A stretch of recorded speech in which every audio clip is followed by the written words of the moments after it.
Hello, everyone, and welcome to another edition of LPL Market Signals. Jeff Bookbinder here, your host for this week, with my friend and colleague Tom Ship to talk about earnings. How you doing today, Tom? Doing great. Thanks, Jeff. Wonderful. We're going to do things a little bit differently today. I mean, normally we would do a full earnings preview, but we did that on our blog. So lplresearch.com has or lpl.com/research has an article from June 30th, what to watch this earnings season. So just at a high level, it's going to be strong, probably going to end up close to 30% earnings growth, driven, of course, by tech and AI. We're going to try to go a level down. Of course, Tom, you have great insight on individual companies as our head of equity research at LPL, and given your more recent sell side equity research tour than my tour. So I want to really kind of dig a level down and talk about earnings season. So you highlighted three things to discuss. Of course, AI CapEx has to be one of those three. So we'll start there. And then second, refining within the energy sector. Certainly a hot topic these days with the latest developments in the Middle East. And then lastly, the banks, which kick off earnings season this week. Actually, as you're listening to this, Tuesday morning starts bank earnings season. So it is Monday, July 13th, 2026, just after lunchtime here on the East Coast as we're recording this. So, Tom, let's jump into the AI CapEx issue first. We all know the numbers are just going to be massive. The question for you is, depending on what we hear, what signals might you take from that, beyond just is it up or is it down? Yeah, I think so like you said, Jeff, everyone's looking at these numbers, and I think you've brought a really good point, and you mentioned this in the outlook. Like, it does seem like the narrative is starting to talk about, okay, monetization, and I know we'll get to that a little bit, but I still think there is signal in the CapEx guide and numbers, and for a few reasons. One, I think that if they were to come out and everyone said, hey, 2026 numbers, expectation for CapEx is flat, nobody changed, right? I think the immediate, we've just gotten so used to, oh, we're spending more. I think the immediate reaction might be, oh, what's wrong, right? But flat would be, hey, maybe it's just good capital planning, maybe it's whatever, right? But like, the numbers are still very, very massive. It would still be supportive of all the things we've talked about in terms of where the spend is going. It leaves all the other questions that we have still there, but it wouldn't necessarily be bad. But that said, let's just go ahead and put flat to maybe pulling back a little bit as these red flags. I think you got to click a little bit deeper to really get some signal as to why they would, if that was what happened, right? Because I think if numbers go up, I think the narrative kind of remains exactly the same. But if numbers were flat or going down, you really want to think about like what would be driving that. And without getting too wonky, I think I would break it into three categories of why they may be flat or down, right? Implementation or deployment of that spending, i.e., we can't get enough power, we can't get enough water, we can't get permitting, whatever it may have been that's saying, hey, we thought we were going to spend this much in calendar year 2026 because of XYZ bottleneck, we're actually going to spend less, right? I think the market would generally, depending on how well the narrative is told and how viable it is, I think the street would say, okay, that's understandable. We know these are bottlenecks, and in fact, it might even reinforce the current winners, within the space of your bottlenecks, right? Whether it be industrial technology, hardware, whether it be semiconductors and memory. I think that would kind of be okay, fine, we'll accept that. The other kind of nuanced one would be, maybe it's related to financing or what have you, and folks might say, hey, look, they're paying attention to the balance sheet, they're being good stewards of capital. You would have to be a little bit, put on your detective hat maybe and understand, are they trying to, are they using this as an excuse, and similar to like if it was redesigns of technology? I think the big one, and I don't think anyone's going to tell us this even if it was the case, but if end customer demand had actually slowed down and therefore they were pulling back spending, I think the odds of them telling us that are just about zero.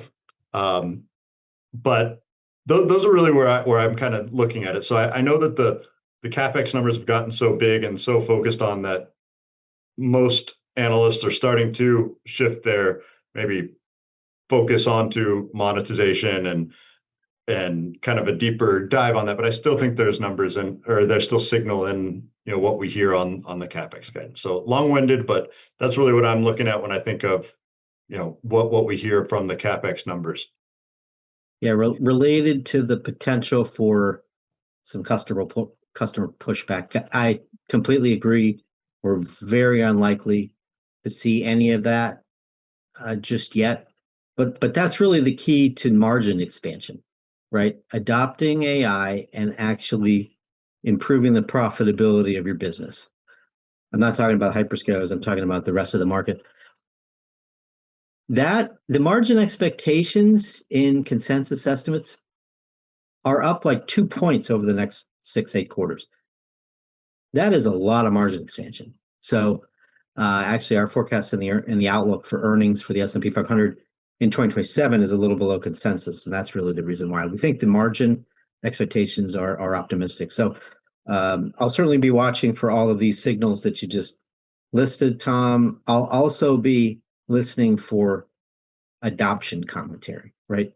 Companies talking about they're using it, it's driving productivity, and it gives them more confidence that they can expand their margins. Another thing that's come up related to this recently, Tom, is the depreciation, right? Because you're hearing this more from the bears. When capex happens, right, it's immediate revenue for the chip makers or the infrastructure makers, but the folks actually buying these chips, this equipment, they depreciate that over a period of several years. So it's kind of like an earnings mismatch. And once that revenue hits and you fast forward a few years, it's more cost than it is revenue. So how do you think about that? Yeah, I think how we're thinking about that, and I think you see this in consensus numbers, both with the where broken out and where there are good estimates for the operating margins within the cloud businesses, right? So you see it there. You also see it in returns on equity, right? You look at Google on out years. Google may have peaked, and this year may be the peak of their ROE and their ROIC, whatever kind of balance sheet return metric you want to look at, because these companies have shifted from a cap light, highly cash generative businesses to almost more infrastructure, industrial type businesses. And the big question around that is, how cyclical will the end demand be, right? So you can be an infrastructure play with high capital intensity, but if you're still a secular grower, that's fine, right? You can actually expect to see you can expect higher margins, right? Because there's a bigger barrier to entry to that capital outlay.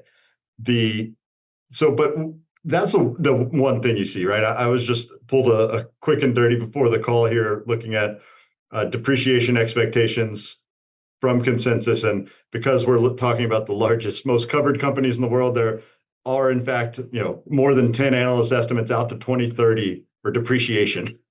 So we've got good consensus data there, and you start to see, I think, on looking at the 4 big hyperscalers, Google, Amazon, Microsoft, and Meta, we're seeing a depreciation CAGR from, call it, I use a base year of 2023, right? Because starting in 24 is when they all started spending a ton of money. We're looking at a compound annual growth rate of about 30%, which is smack dab in line with the capex numbers of about 32%, and cloud revenue at 29%. So they're all roughly in line. So the analysts are putting these numbers in their models in appropriate ways, you could say. What I think folks need to kind of be cognizant of is that as that depreciation hits, the one thing I noticed as I look through those numbers is people start to tamp down their CapEx numbers to still a high run rate, but not growing, starting about 29 and 30. So they kind of hit this level, and this is, typical of financial analysts writ large, but the sell side in general. Okay, hey, we'll grow this out, and then an out year, then we'll kind of flatline it. We don't know if that's necessarily how it's going to play out. So if they continue to have to keep growing their CapEx, that's one thing. But if they don't, if it is this big spend between now and 2028 or so, and then it kind of run rates at extremely elevated levels of CapEx, but not growing, over time, that depreciation and that CapEx number will equal one another. And a kind of heuristic that we use when we're modeling is, okay, well, if your depreciation is less than your CapEx, then that incremental CapEx is considered growth CapEx. So you can, once you have a long history of numbers, you can look at it that way. But I think that's the big thing, is understanding how capital intensive will this be? It will, because even if they have to run rate at, $1 trillion a year, that's a lot, right? So there's just a lot of revenue and earnings that will have to come from this. And I think the big piece that we'll want to see, to your point, is adoption from maybe the rest of the market, but also, like, I'd like to start seeing some more explicit monetization numbers from not just the cloud business, but also specifics within their AI models, right? So Google has AI models, Amazon, Microsoft not so much. So I think that's what we'll really start to see, because not only are they able to sell it in cloud, but are they able to monetize it via their own models, via reselling of models, and how we're going to see that. So that's the big question mark. I still think we're for a little early to be able to see that explicitly, but right now investors have to kind of trust that it's going to come, and that's still where we're at. Meta's recent announcement that they were going to potentially sell off some of their excess compute capacity tells you that is important. Monetizing these investments. Meta's a little bit different because that's not really their core business. They're using AI more to drive, the Facebook, Instagram, WhatsApp complex, but with ad targeting and all of that. But if they can show returns, sufficient returns, that probably bodes well for the Amazons and Microsofts and Oracles of the world. Yeah, and they do develop models. So the interesting news with that, around the same timeline of when they announced they'd start selling excess compute capacity, which is interesting because not too long ago they didn't have any excess compute. So that may be some signal there. But the other interesting thing they said is starting to monetize their own models via APIs, which is where they're all these model companies are not seeing a ton of call it revenue on the consumer side, right? Because ask me if my LLM of choice started charging me money to use it, I would go to the next one that doesn't, right? I have zero loyalty to these things. I think most people are the same way. I think where they want to really monetize is within APIs to corporate America to help corporations become more efficient, right? That's really where they believe the money is going to be made. And Meta came out and said they were going to start offering that, and they said that the current players in the market, call it your Anthropics and your open AIs, are charging too much, and we're gonna undercut on price, which is, I mean, that could be a harbinger of a price war to come, right? And so we'll see. So much to be sussed out, but I thought that was an interesting piece for investors to think about when Meta's coming out saying, hey, we're gonna do APIs, but we're gonna do it cheaper. Yeah, I hear you that, I mean, price is coming down already. Price of tokens, and corporate buyers are being more sort of rational or optimizing their token buying and usage and all of that. But when you put yourself in a CFO shoes, you got to think that they want the best model, right?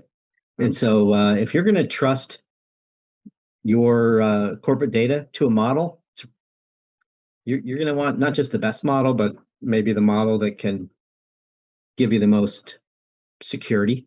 Yeah. Talking about cybersecurity I internally. Any thought there?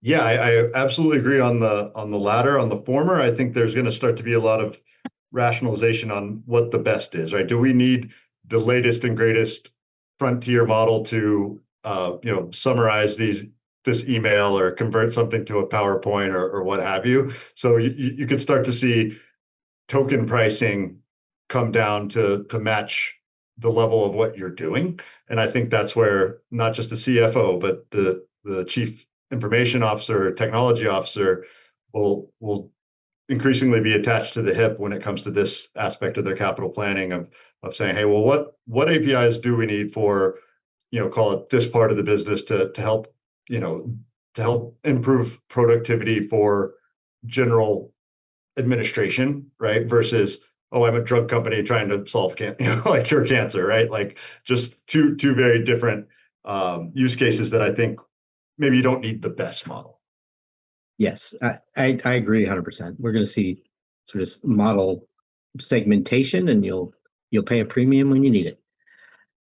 So let's end this segment by looking at investment implications. So let's just say we get an increase in capex, which I think is probably the base case, and the signal there is that maybe the AI trade isn't over, even if it evolves. My claim is that we're still likely to see a broadening out, because this earnings season, we could see close to 20% earnings growth from non-tech. So I like using the non-tech, or actually you could use median company. We'll probably get mid-teens on the median company for Q2 earnings season, which starts this week. I like to use those metrics more than the Mag 7, because if you use the Mag 7, you're ignoring the memory companies, right? And so your sort of AI trade is in the 493. So what I've tried to do is, isolate. You don't completely isolate it. If you take out, just calculate non-tech earnings, because then you've got Alphabet and Meta in there. But I still think it's more instructive because the earnings for the memory names have just gone so parabolic, they distort any metric that you would look at. So if you take out the Mag 7 from earnings, its consensus is up 20, so we'll probably get something in the mid 20s rather. But if you take out tech, you're probably going to end up maybe even high teens if expectations are 10 to 11% right now. And that gap is probably going to start to close. I mean, we thought this would have already happened by now. It's been a little bit delayed because of how strong tech earnings have been. But if tech earnings growth peaks in the 60 to 70% range where it is now, starts to slow, I think the market gets more interested in the rest of the names. Yeah, well, certainly the economic environment has been supportive. I mean, certainly the market environment's been supportive of financials, right? With healthy IPO activity, a lot of mergers and acquisitions.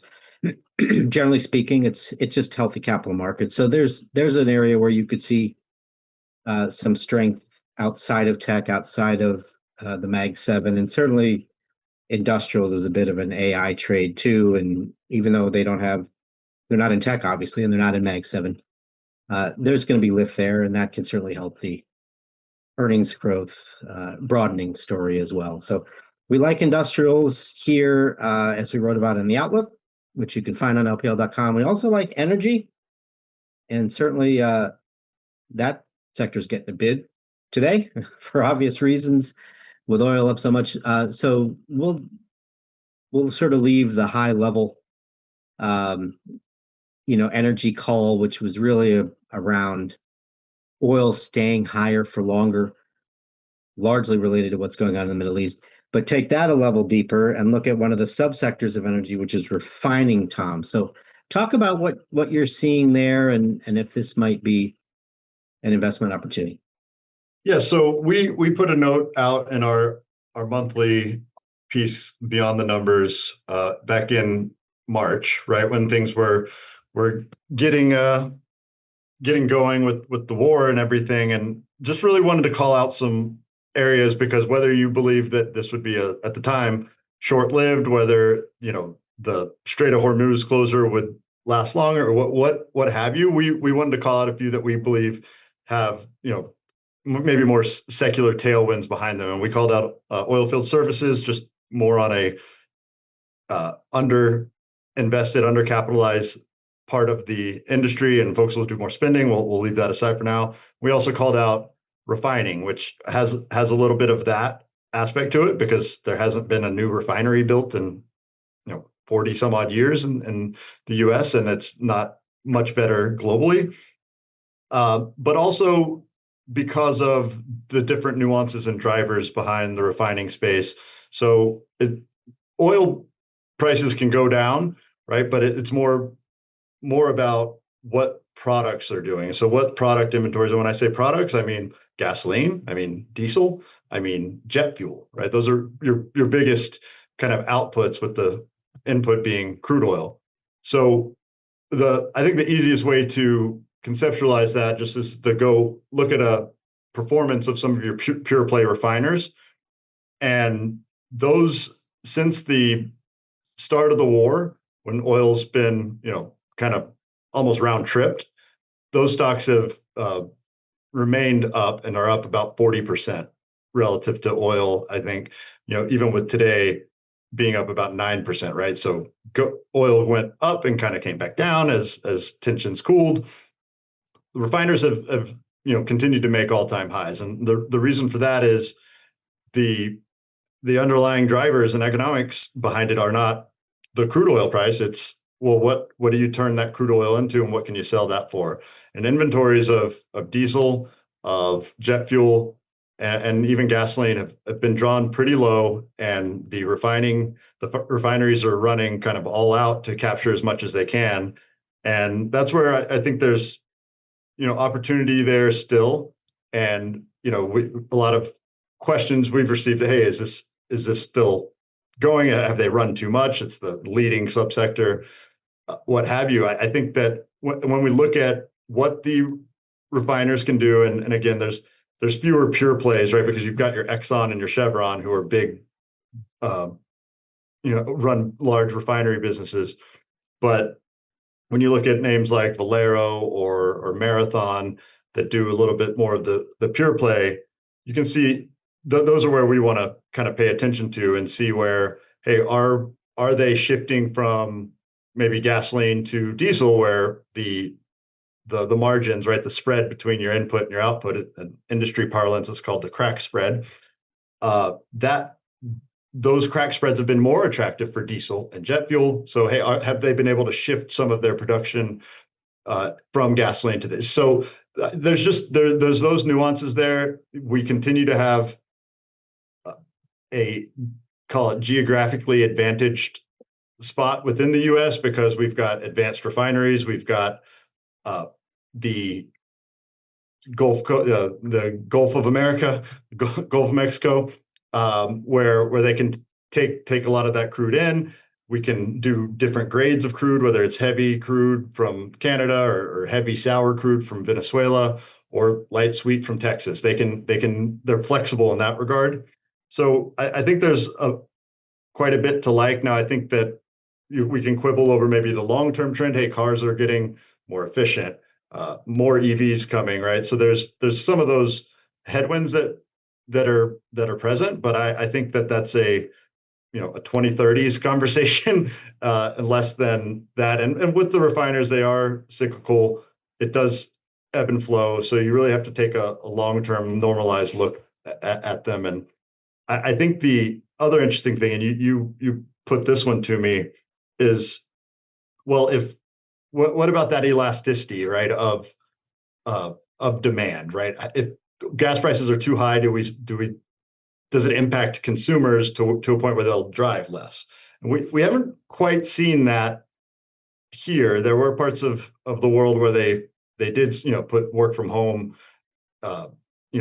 recommendations in place, so people were maybe burning less gasoline for transport. But it's only about depending on if you're looking at high income versus low income, 2 to 4 or 5% of your household income goes to gasoline. So it's a lot lower percentage of your budget nowadays. And I think it's just, it is what it is.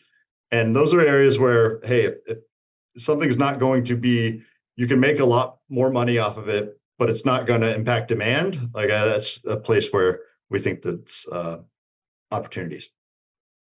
Yeah, if I'm not mistaken, that number reached double digits back in 2008.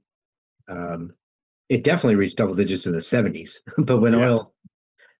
when oil spiked to 150 at the start of the financial crisis, the percentage of household discretionary income being spent on energy spiked, obviously.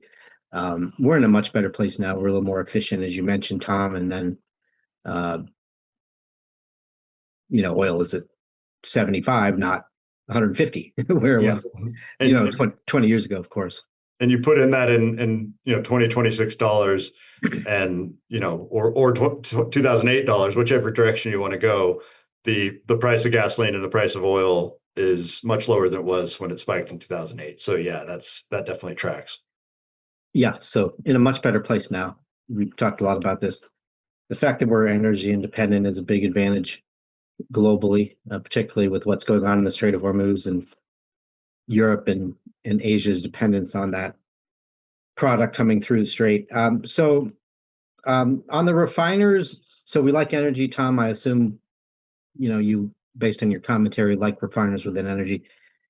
How do valuations look? Is that part of why you think these might still work, or is it just sort of the refining playbook that you pass along the higher crude prices, but then on the way up and then on the way down, you're slow to adjust those prices, which of course benefits margins. Yeah. So the on valuations, we're looking at,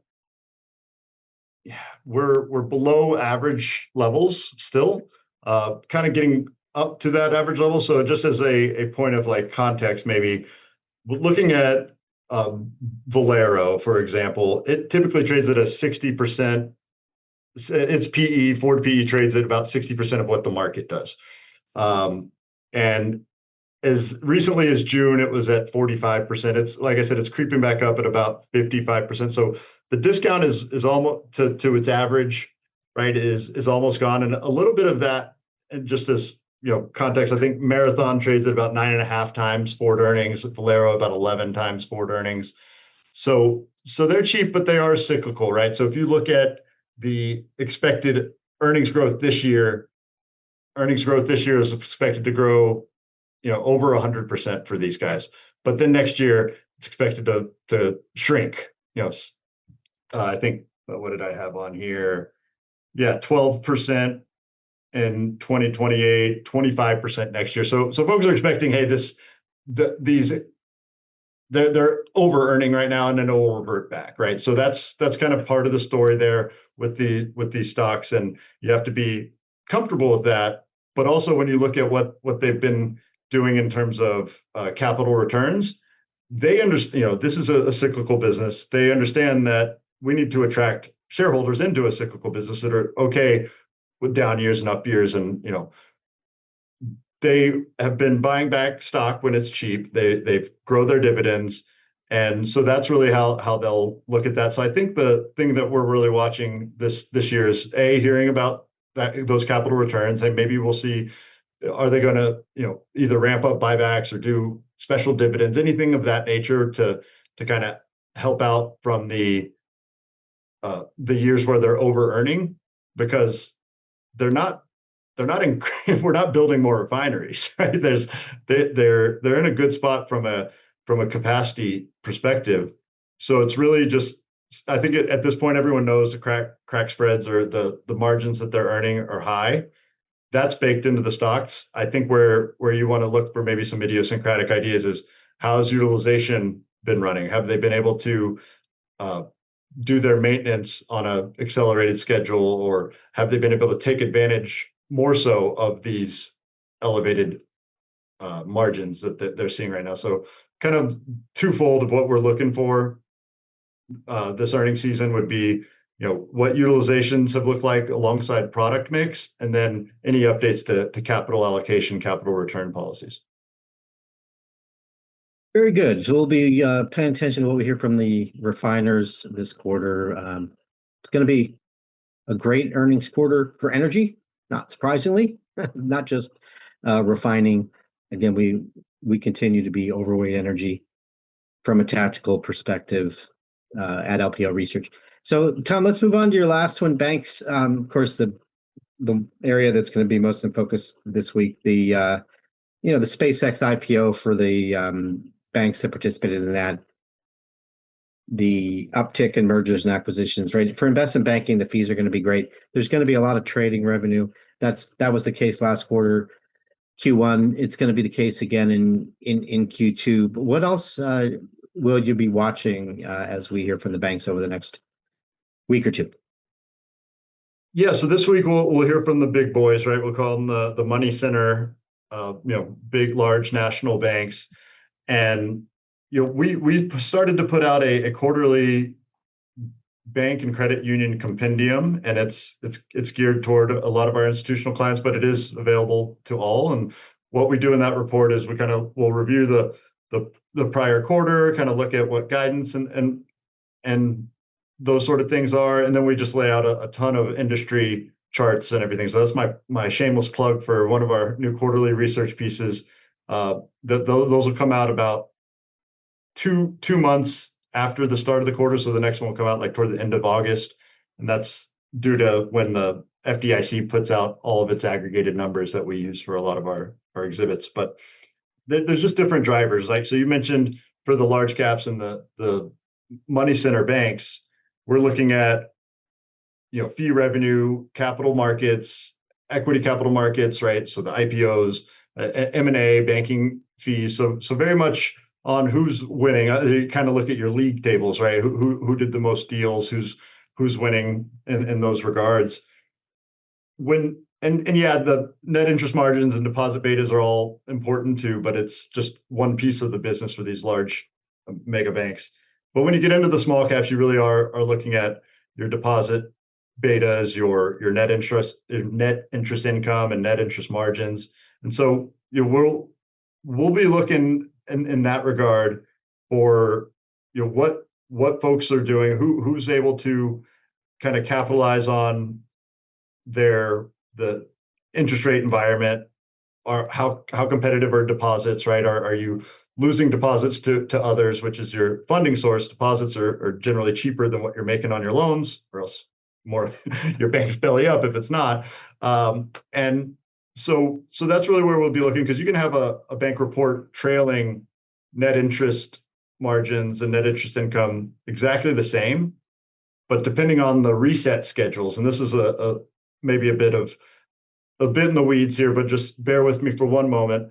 If you think about it from what a bank may say about their reset schedule on the calendar, like, do they expect a lot of, call it, certificates of deposits or brokered accounts that have a fixed rate? Well, are a bunch of those rolling over and you have to reprice them? Will that repricing drive deposits out the door? What have you? So I think there's room for stock picking and looking at each of the individual banks, particularly when you get down to the regionals and the ones who are more dependent on that traditional deposit and loan growth business. But yeah, I think we'll be looking just from the top down level. What's loan growth look like? I think a lot of the concerns over credit quality and stability, a lot of those are always there with the banks, but I think that piece of the narrative is kind of moved behind us. And so we'll be focusing more on what is that growth? What are loans growing at? What are we able to generate off of those loans relative to our deposit base? So that's really kind of where we're looking at. And I think on the large money centers, we'll hear from them by the time this is published. I think we've got 5 of them coming tomorrow, and some of them even at the same time, as far as the calls go. So I think from that perspective, there's always good economic color from the bank CEOs, but we'll be keyed in on the regionals for some of that nuance when it comes to the deposit betas and net interest income outlook.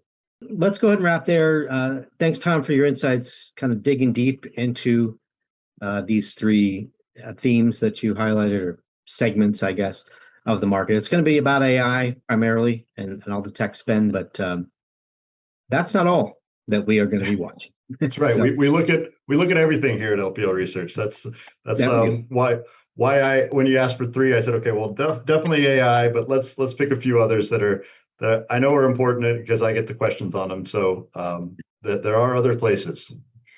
No doubt. So we'll certainly be back with what we learn from second quarter earnings season on a future market signals. But for now, we'll leave it there. Thanks again, Tom, for joining. Appreciate it. Thanks to all of you for listening to another episode of LPL Market Signals. We'll see you next time. Take care. Thank you.